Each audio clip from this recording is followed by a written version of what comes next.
Gracias por acompañarnos. El mensaje de la palabra de Dios comenzará en breve.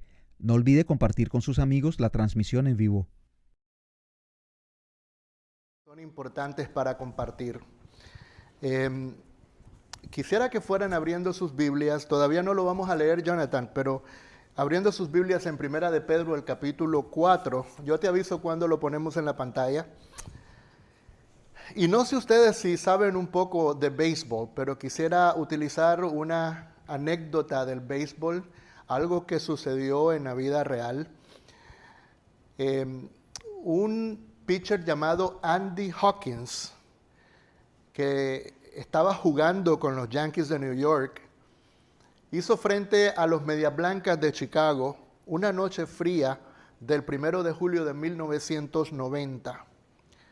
En esa noche él se convirtió en el segundo lanzador en la historia del béisbol de Grandes Ligas en perder un juego después de lanzar sin hit ni carreras. Para aquellos que no saben de béisbol, pichar un juego sin hit ni carreras significa que ningún bateador logró pasar la pelota fuera del cuadro a que picara en el piso para que se envasara legítimamente a alguien. Generalmente ocurre esto una o dos veces cada año en las Grandes Ligas. Hay años en que no ocurre. Pero Andy Hawkins estaba pichando el juego de su vida hasta que llegó al octavo inning. Y ahí fue donde ocurrió una debacle. Le dio base por bolas después de 2 outs a un bateador.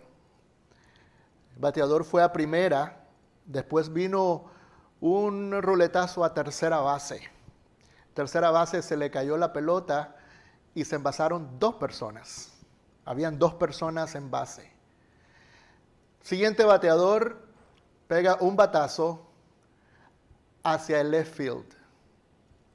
Y el left field también se le cae la pelota. Y después un batazo al right field. Y al right field se le cae la pelota.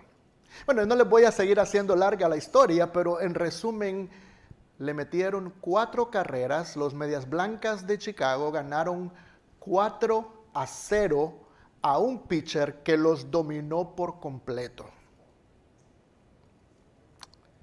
Algo que me ha dejado a mí pensando que es algo similar al contexto nuestro de la iglesia. Este es el punto que quiero hacer resaltar. El béisbol, como muchos otros deportes, es un juego de equipo en donde los jugadores tienen una función importante. Cada jugador desempeña una labor que es imprescindible. No importa si está lanzando el pitcher estrella del equipo, si el resto de los jugadores no hacen su parte, el equipo está condenado al fracaso. Escuchen bien ustedes esto. Un solo jugador no puede ganar un juego. Y por eso es que creo que es injusto lo que le pasa a algunos entrenadores, managers y coaches de las Grandes Ligas. El equipo fracasa en una temporada y los dueños del equipo deciden despedirlos a los coaches y al manager, como si ellos fueran los que están en el terreno jugando. Casi siempre pasa que los jugadores no realizan el máximo de su potencial y terminan aquellos que están dirigiendo el equipo sin trabajo al final del año. Y lo mismo sucede con la iglesia en cuanto a la idea de que somos un equipo con un trabajo a realizar. La Biblia llama a ese equipo un cuerpo. Cada uno de los que formamos parte del equipo o cuerpo tenemos una función importante que desarrollar. Tal vez usted no se ha detenido a pensar, pero la Biblia llega hasta decirnos a nosotros en el Nuevo Testamento que el no realizar la parte que nos corresponde a nosotros dentro del cuerpo de Cristo es robarle al cuerpo las posibilidades de tener victoria. Escuchen, el Salvador del mundo murió, resucitó y ascendió victoriosamente a los cielos. Y la iglesia es el resultado de esa victoria. La iglesia no está establecida en este mundo para fracasar. La iglesia está establecida en este mundo para conquistar victorias y victorias y victorias. Pablo lo pone en 2 de Corintios, dice que Cristo Jesús nos lleva en triunfo. Nos lleva en una marcha triunfal, dice la Escritura. Y si este es el caso, ¿por qué en algunos casos, como pasa aquí en los Estados Unidos, muchas iglesias cierran sus puertas porque no pudo funcionar? ¿Será que el evangelio es la causa de por qué la iglesia fracasa? ¿Será que el evangelio tiene tantos requisitos estrictos para que la gente lo obedezca y la gente resiste eso? Y en nuestra cultura egoísta, egocentrista, eso como que no les suena bien y por eso no apela a las masas. ¿O será porque Dios definitivamente ya mandó a buscar al Espíritu Santo y dijo, ya ustedes no van a tener el mismo poder que tuvo la iglesia en el primer siglo? Rehúso a pensar que eso sea cierto. El punto es que si hay algo que fracasa, fracasa a nivel humano, no a nivel divino. En otras palabras, no tiene nada que ver con Dios, con su palabra, con el Espíritu Santo, sino tiene que ver con el elemento humano que rehúsa funcionar dentro del plan de Dios. En el capítulo 4 de su primera epístola, el apóstol Pedro le escribió a unos cristianos que estaban dispersos en una zona, una región que nosotros conocemos hoy como Turquía. Y les exhorta a que sean sobrios y velen en oración en vista de que el fin de todas las cosas se acerca. Obviamente, Pedro no necesariamente está hablando del fin del mundo. Obviamente él no tenía información cuándo se iba a acabar el mundo y cuándo iba a venir el juicio final. De la misma manera que nosotros hoy día no tenemos esa información. Esa información secreta de el cuándo ocurrirán estas cosas, solamente el Padre los conoce, dice Jesús. Pero la exhortación en cada generación de cristianos es que la venida de Cristo se aproxima, se acerca. Cada día que pasa está a las puertas. No sabemos cuándo va a ocurrir, pero sí sabemos que se está acercando. Y si no llegara a ocurrir en nuestra generación, ¿saben cuándo va a ser el fin de todas las cosas para nosotros? Cuando fallezcamos. Ya sea el fin llega si Jesucristo aparece en las nubes irrumpiendo con gran esplendor y gloria, o ya sea que nosotros tengamos que dar el último suspiro en el mundo, el efecto es el mismo. Ese va a ser el fin de todas las cosas en la tierra para nosotros. Entonces les dice que en virtud de que se aproxima la venida de Cristo, sean sobrios y velen en oración, versículo 7. Y les dice que hagan ciertas cosas como una forma práctica de ser sobrios. En el Nuevo Testamento la palabra sobrio no conlleva necesariamente la idea de estar libre de alcohol, de la influencia del alcohol. No es esa la idea la mayor parte de las veces en el Nuevo Testamento. Sobrio no es una persona que solamente no toma alcohol y ya. En el Nuevo Testamento significa tener autocontrol, significa tener moderación, significa ser prudente, significa ser consciente, significa estar al pendiente. En otras palabras, cuando la Escritura nos manda a ser sobrios, nos manda a estar concentrados y enfocados en las cosas en las cuales nosotros debemos estar enfocados. Los cristianos tenemos un final glorioso, pero ese final no llega automáticamente para nosotros. Ese final glorioso solamente llega a aquellas personas que tienen la mirada puesta en la meta, a aquellas personas que no se dejan distraer por otras cosas, sino que tienen su mente puesta en donde debe estar. Son esas personas las únicas que van a poder estar preparadas cuando Jesucristo venga por segunda vez, dice el apóstol Pedro. La exhortación entonces es que nada ni nadie nos distraiga de vivir enfocados para estar preparados para el día del fin. En el contexto del capítulo 4, obviamente ser sobrios implica tres cosas. Significa que practiquemos el amor, significa que practiquemos la hospitalidad y tres, significa que ejerzamos los dones que Dios nos ha dado. Interesante, ¿verdad? Practicar el amor, practicar la hospitalidad y practicar los dones que Dios nos ha dado. Es en este último punto que yo quisiera concentrarme. Y quisiera hacer esta pregunta porque creo yo que esta pregunta la hace cualquier estudiante de la Biblia que está analizando el texto. ¿Qué relación tiene ser sobrio con el uso de nuestros dones espirituales? ¿Qué relación tiene el estar enfocados y concentrados en estar preparados para la segunda venida de Cristo con el uso de nuestros dones espirituales? Y la respuesta obvia es que el estar ocupados en la obra del ministerio, en la iglesia, nos ayuda a mantenernos con la mirada puesta en donde debe estar. Por ahí hay un dicho, un refrán que dice: la mente ociosa es el taller del diablo.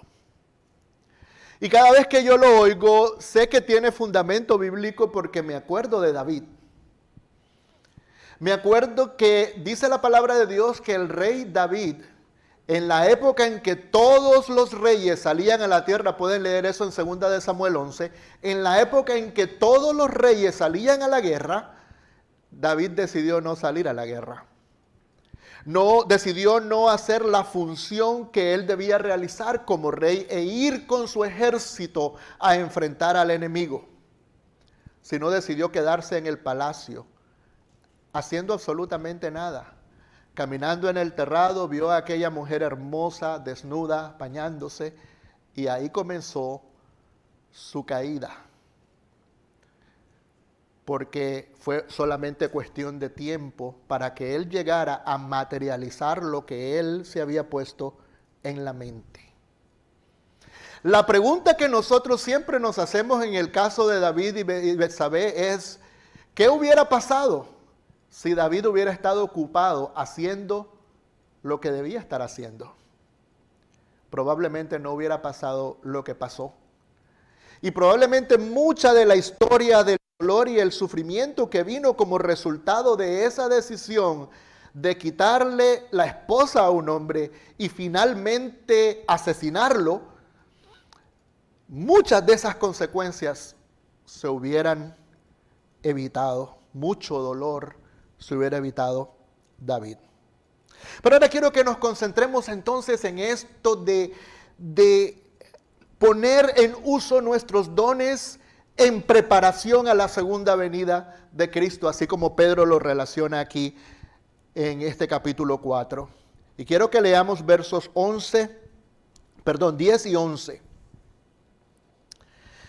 Cada uno según el don que ha recibido, ministrelo a otros como buenos administradores de la multiforme gracia de Dios. Si alguno habla, hable conforme a las palabras de Dios. Si alguno ministra, ministre conforme al poder que Dios da, para que en todo sea Dios glorificado por Jesucristo, a quien pertenecen la gloria y el imperio por los siglos de los siglos. Amén. Quisiera hacer varias observaciones sobre el texto. La primera es que el usar nuestros dones espirituales en la obra del ministerio, escuchen bien, es un privilegio que gozamos todos los cristianos sin excepción. Quiero que ustedes vean que le llama aquí en el versículo 10 que los dones que cada uno de nosotros tenemos son el resultado de la multiforme gracia de Dios. Generalmente cuando se piensa de trabajar en la iglesia, se piensa muchas veces en forma negativa. Ay, tener que hacer este sacrificio o el otro sacrificio.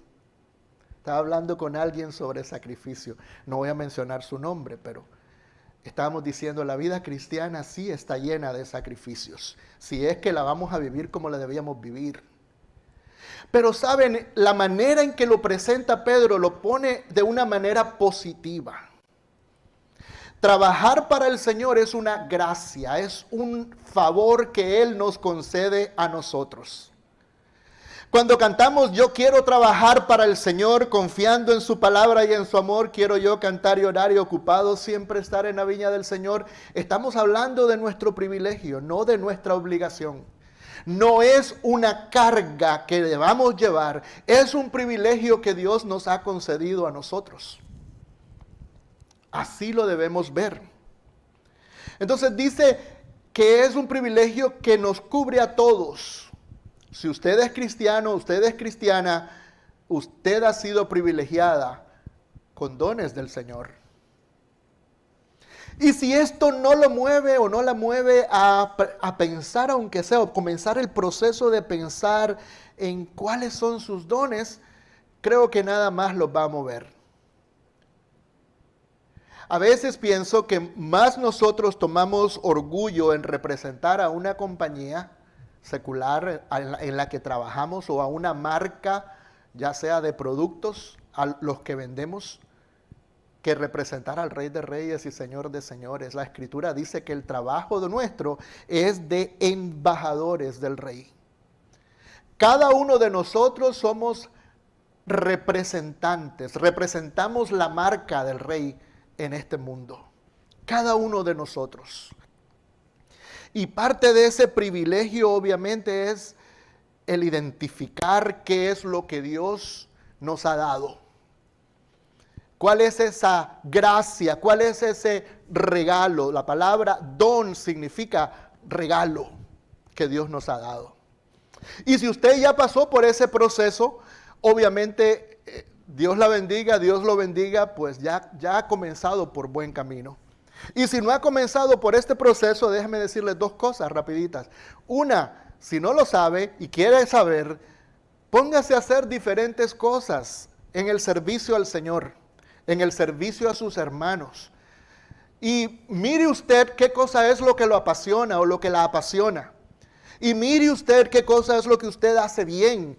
Y recibe usted también la retroalimentación de sus hermanos que le dicen si eso es lo que hace edificar sus vidas. Y si no, pues hace como 5 o 6 años nosotros hicimos llenamos unos formularios para identificar dones, y yo creo que el hermano Eddie por ahí debe tener copias de eso. Así que si usted tiene esa inquietud, pídale al hermano Eddie ese formulario y comience a trabajar por ahí. Uno nunca sabe si el Señor al final la va a premiar o lo va a premiar ayudándole a identificar cuál es el don que Él le ha dado. Segundo lugar, realizar la obra de ministerio mediante el uso de nuestros dones es una responsabilidad individual. Ok, esto es bueno, somos un equipo, pero cada uno de nosotros tenemos responsabilidades individuales. Escuchen, es un error decir yo no trabajo en esta iglesia porque los demás no están trabajando. Dios lo hace responsable a usted por los dones que le ha dado a usted. Al final, cuando Cristo venga y se siente en su trono, parte de lo que nos va a pedir en cuentas, o nos va a pedir cuentas, es qué es lo que hicimos con esos dones que Él nos ha dado. Así que no se refugie bajo la idea, bajo la noción de que porque los demás, no, es que en la iglesia nadie hace nada. Esa es una excusa. No es que los demás no están haciendo lo que debían hacer, o los demás están haciendo las cosas de una manera que a mí no me gusta, me resulta mediocre o me resulta muy a la ligera, o es que ahí nadie tiene compromiso. Independientemente de los demás, usted está llamado delante del Altísimo individualmente a responder por esos dones. El trabajo suyo no tiene que ver con lo que los demás hagan, por lo menos en términos de motivación. Sí somos un equipo, pero tenemos esos dones individuales. Dice cada uno, dice el texto, según el don que ha recibido. Cada uno. En tercer lugar, la obra del ministerio es servir a otros.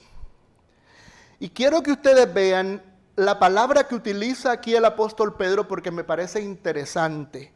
La palabra administrador. Dice, como buenos administradores de la multiforme gracia de Dios. ¿Qué cosa es un administrador o mayordomo en la Escritura? Bueno, es alguien que trabaja para otra persona. Aquí podríamos llamarle un manager. O en Latinoamérica se conoce como mayordomo. Una persona que tiene un trabajo encomendado por parte del dueño para que le administre sus bienes, le administre lo que es de él. Quiero que leamos un pasaje de la Escritura en Mateo, a ver si lo ponemos ahí, Jonathan. Mateo capítulo 25, versos del 13 en adelante. Esa es la ilustración que tenemos del Señor de lo que significa un mayordomo. Ahora, fíjense ustedes que la idea de mayordomo comienza en el versículo 14, pero incluí el versículo 13 ahí porque es lo mismo que acabamos de leer en Primera de Pedro. Vuelve otra vez Jesús ahí hablando, relacionando el uso de los dones y las facultades y las cosas que Dios nos ha dado con el velar y estar preparados para la venida del Señor. Vuelve otra vez Jesús a relacionar lo que es velar y estar enfocados y ser sobrios con la segunda venida de Jesús. Inmediatamente hablando de cómo uno puede velar, cómo uno puede ser sobrio y estar preparado para la venida del Señor, inmediatamente comienza a hablar sobre dinero. Dice, porque el reino de los cielos es semejante a un hombre que yéndose lejos llamó a sus esclavos y les entregó sus bienes. Palabra siervo significa ahí esclavos. Escuchen, les entregó sus bienes. Eran los bienes de ese dueño, de ese hombre rico. Dice, verso 15, a uno dio 5 talentos y a otro 2 y a otro 1. A cada uno conforme a su capacidad y luego se fue lejos. Escuchen bien aquí. Este le da a cada uno conforme a su capacidad, dice la Escritura, lo cual nos hace ver a nosotros que Dios no nos da a todos por igual. Nos reparte a todos de maneras diferentes. Y escuchen, junto con darnos diferentes capacidades o dones o dinero o cosas para administrar, nos hace responsable solamente de aquello que nos da. No más, no menos. No nos hace comparar con los demás. Lo que nos hace es simplemente concentrarnos en lo que Él nos ha dado para hacer un fiel uso de lo que Él nos ha dado de la manera en que Él ha querido que se use. Entonces le dio a cada uno conforme a su capacidad, verso 16, y el que había recibido 5 talentos fue y negoció con ellos y ganó otros 5 talentos. Cuando estamos hablando de talentos, quiero volver a decir, talento era una medida de peso en la Biblia. Podía ser un talento de plata o podía ser un talento de oro. Estamos hablando de dinero. una persona se puso a calcular cuánto era en dólares un talento de plata y llegó a la conclusión de que eran alrededor de $100,000 un talento de plata y mucho más un talento de oro. Entonces a este le dio 5 y este agarró ese dinero y comenzó a negociar y a usarlo. Observe, esto era lo que el dueño quería que él hiciera. Eso es lo que se supone que está diciéndole el dueño a cada uno de los siervos. Dice, y asimismo el que había recibido 2, ganó también otros 2. Seguimos, Jonathan. Ok. ¿Qué hizo el de 5? Ganó otros 5. El de 2 ganó otros 2. Los invirtió, hizo negocio, le duplicó al dueño su dinero. Y dice que después, dice, el que había recibido 1 fue y cavó en la tierra y escondió el dinero de su señor. ¿Qué hay aquí de malo?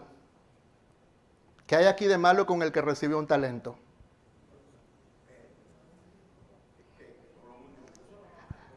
No hizo lo que estaba el dueño pidiéndole que hiciera.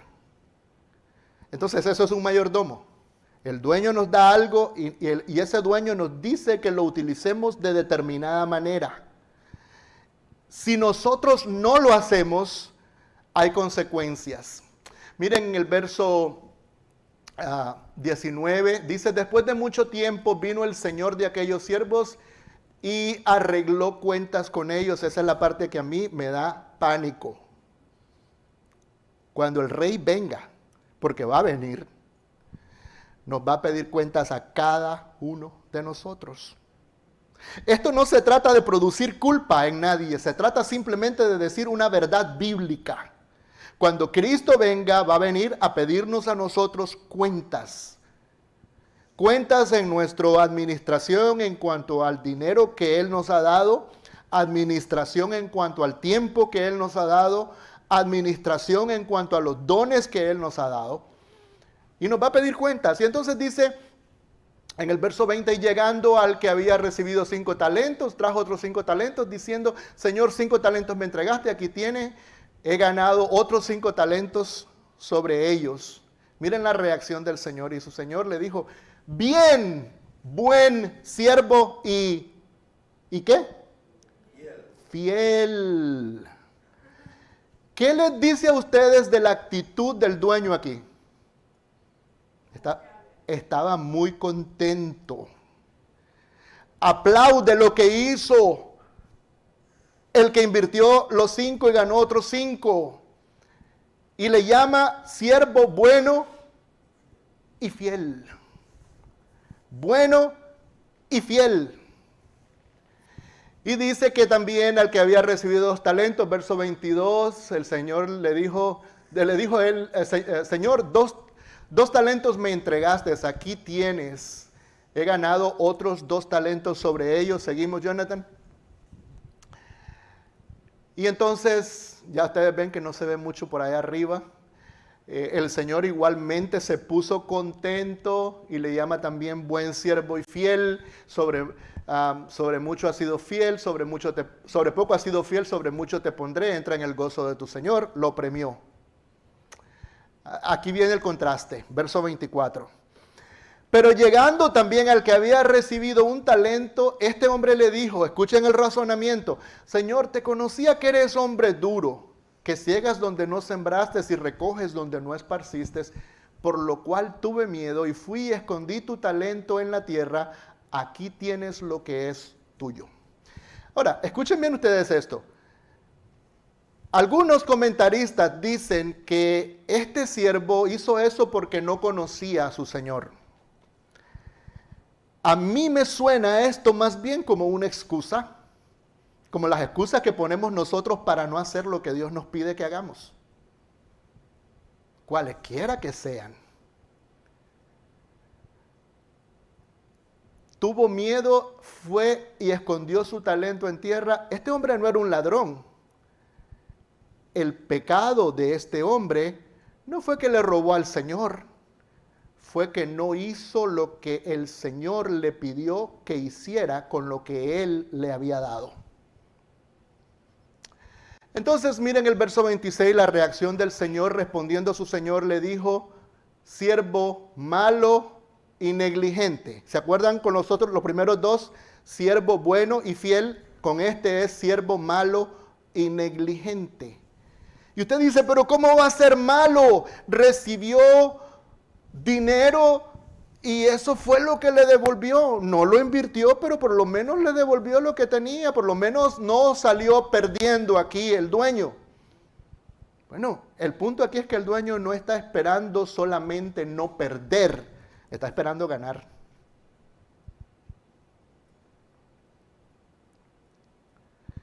¿Cuál es la maldad aquí entonces? La maldad tiene que ver mucho con la fe. La palabra fiel procede de la palabra fe. Una persona fiel es una persona que ha puesto su confianza en el amo, en las palabras del amo, y ha hecho conforme al amo con temor y temblor. Es decir, ha tomado en serio de su palabra al amo y ha dicho, porque tú lo dices, así debe ser. Y porque tú me pides esto, yo lo voy a hacer. Y porque tú esperas esto, esto es lo que yo voy a tratar de lograr.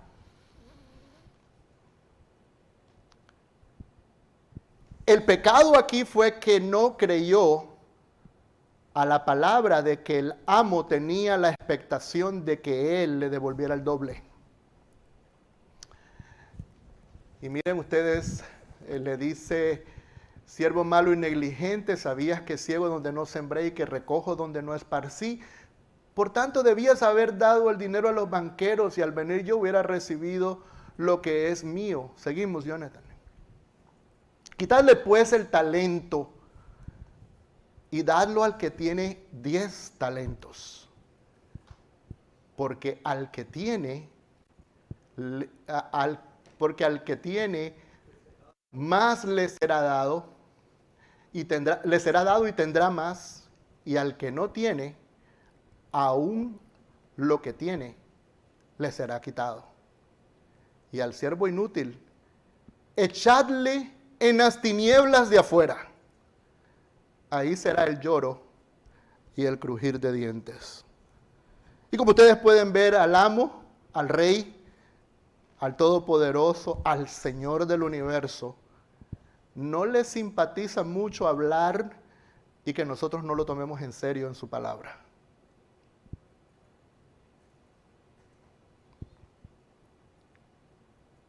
Y cada vez que pienso en esto, siempre estoy pensando en ejemplos de cristianos que he visto en donde se deja ver con claridad ese sentido de urgencia en servir a Dios. Por lo general, estos cristianos hacen lo que hacen tras bastidores. No están esperando el reconocimiento de nadie sino del Señor. Y hacen y lo siguen haciendo de una forma perseverante, aún en circunstancias no cómodas. Y las veces que lo he visto, y estoy pensando en una hermana hace años que fue muy querida para mí. La manera en que lo hacen le hace pensar a uno que uno está ante la presencia de alguien que realmente cree en Dios.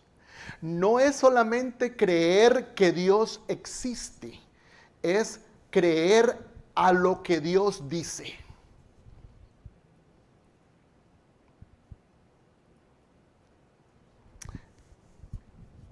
La pregunta aquí obviamente es, ¿qué tipo de administradores, qué tipos de mayordomos vamos a ser nosotros en el día final?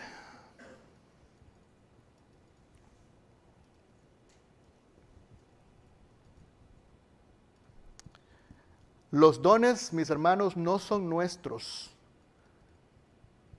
son prestados. El dinero que tenemos no es nuestro, es prestado para administrarlo.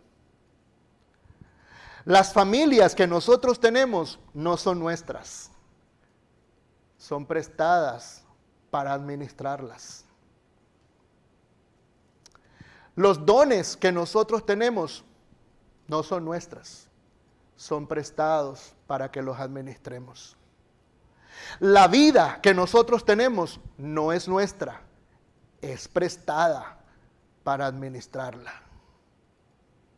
La Escritura nos llama a estar siempre utilizando el tiempo en vista a la segunda venida de Cristo de una manera sabia y prudente. Porque el tiempo no es nuestro.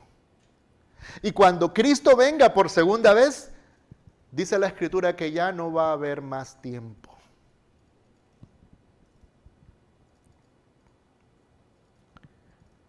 Quisiera detenerme ahí, no seguir más adelante. Tengo un par de puntos más, pero yo creo que ya la idea ustedes la tienen. El objetivo final, según el texto, es la gloria de Dios por medio de Jesucristo. Esa debe ser la motivación. Una persona puede trabajar junto con otro grupo de hermanos y puede trabajar también en donde no lo vean. Puede trabajar evangelizando en el bus y en la parada del bus y con las personas con las que se rodea a diario. Puede utilizar lo que Dios le ha dado para poder traer a otros a los pies del Señor y glorificar hacia el Señor. No necesita la persona hacerlo donde lo vean. La grandeza de la fe del cristiano radica en que pase lo que pase, el enfoque está en servir al Señor y solamente al Señor.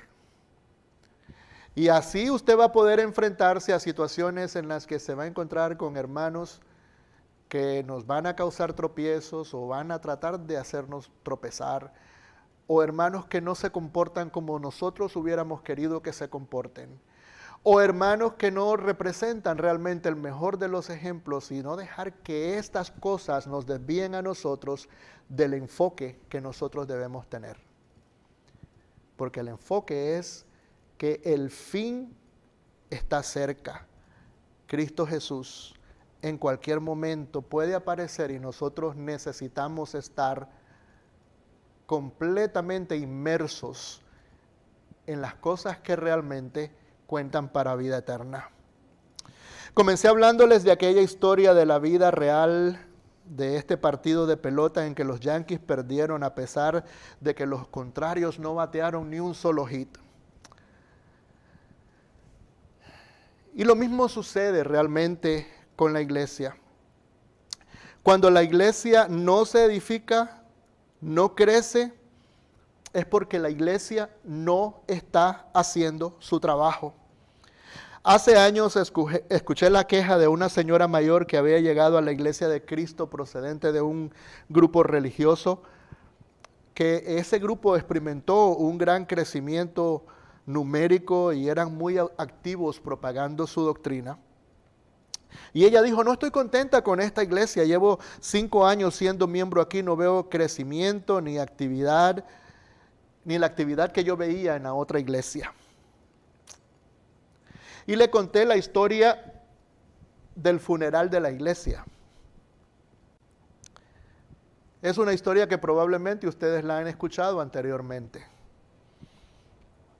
Un predicador, después de hacer varios intentos con activar la iglesia, decidió hacer algo fuera de lo normal y anunció en un periódico local que el domingo siguiente a las 3 de la tarde iban a tener un servicio fúnebre de la iglesia porque la iglesia había muerto. Y bueno, llegaron personas de los canales de televisión, invadieron el lugar, habían cámaras, habían periodistas y comenzó el predicador la eulogía, a hablar de la muerte y etcétera, etcétera. Y atrás y al frente había obviamente un féretro. Cuando terminó de hablar, le pidió a la audiencia que se levantaran y vieran el cuerpo de la iglesia que estaba dentro del féretro. Los miembros de la iglesia No los periodistas, los miembros de la iglesia, que eran los que estaban más interesados en ver el cuerpo de la iglesia, pasaron al frente. Para sorpresa de ellos, cuando fueron a ver en la ventanita abierta, en el féretro, había un espejo. Y mientras iban pasando, el predicador les estaba diciendo, esta es la iglesia muerta. Yo le dije a mi hermana en aquel momento, no se trata de sentarse a juzgar a los demás, a lo que hacen o a lo que no hacen. En el momento en que nos convertimos en miembros de una congregación local, lo que estamos diciendo en esencia es que estamos tan unidos a ese grupo de cristianos que es virtualmente imposible señalarlos a ellos sin señalarnos a nosotros mismos. Si la iglesia está muerta, es porque nosotros, los miembros, estamos muertos. Si la iglesia no es una iglesia activa, es porque nosotros, los miembros, no somos activos. Si la iglesia no es una iglesia evangelística, es porque nosotros, los miembros, no somos evangelísticos.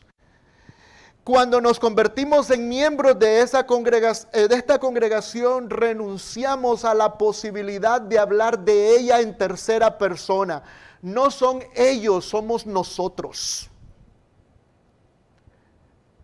No es esa iglesia, es nosotros como iglesia.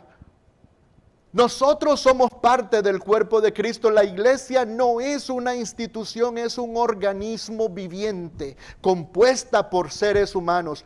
Nosotros, la colectividad de cristianos que se reúnen y están comprometidos con esta congregación, nosotros somos la iglesia.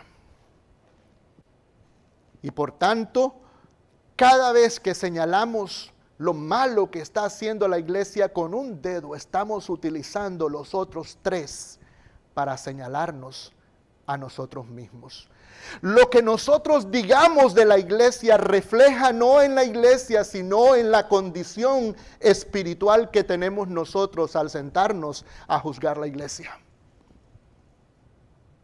Y ¿saben qué? La conversación con esta señora terminó muy amablemente, recibió el punto que estaba tratando de explicarle. En realidad, mis hermanos, la próxima vez que nos sintamos tentados a decir que la iglesia necesita esto o necesita aquello, recuerde que lo que la iglesia necesita más es que usted deje de criticar y que comience a hacer. Porque cuando usted se ocupa en la obra de Dios, no le va a dar tiempo ni energía para ponerse a criticar. Eso es lo que Pedro nos está diciendo en el capítulo 4 de Pedro. Sean sobrios y velen en oración, porque la venida del Señor se acerca. Ámense los unos a los otros con amor ferviente. Recíbanse los unos a los otros, dice la Escritura, con una actitud de falta de crítica, sin murmuraciones. Esa es la expresión que utiliza en el verso 9 el apóstol Pedro. Y en tercer lugar, sírvanse los unos a los otros según el don que han recibido de Dios, porque Dios dio esos dones para la edificación del cuerpo de Cristo. Dios les pueda bendecir profundamente con esta palabra, mis hermanos, y pueda ponernos a comenzar este proceso de meditación, de estar en donde estamos e ir hacia donde debemos ir. No debemos quedarnos en donde estamos, debemos avanzar hacia la meta que Dios tiene para nosotros como iglesia. Que el Señor los bendiga.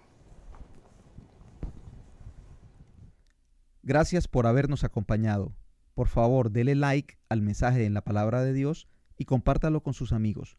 Dios le bendiga.